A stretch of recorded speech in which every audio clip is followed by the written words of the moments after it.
बिस्मिल्लाहिर्रहमानिर्रहीम।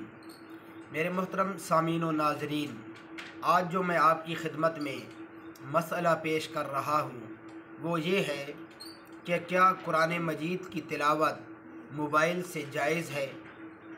तो इस सिलसिले में आप खूब तवज्जो करें कि कुरान मजीद की तिलावत मोबाइल से करना जायज़ है। इसमें तकरीबन तमाम मुफ्तियान किराम मुत्तफ़िक़ हैं, लेकिन अफ़ज़ल और सवाब अजर के लिहाज से कुरान मजीद ही से तिलावत करना बेहतर है, इसलिए कि कुरान मजीद से तिलावत करने में सवाब भी ज़्यादा है और अजर भी ज़्यादा है, अफजलियत भी ज़्यादा है।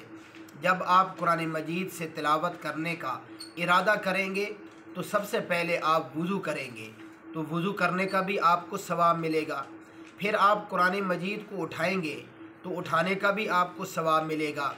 फिर आप कुरान मजीद की ज़ियारत करेंगे तो ज़ियारत का भी आपको सवाब मिलेगा। तो इतने सारे सवाब और इतने सारे अजर वो मोबाइल से तिलावत करने में नहीं है। इसलिए अफजल बात यह है कि हम सब कुरान मजीद ही से तिलावत करें। अल्लाह अमल करने की तौफीक अता फरमाए।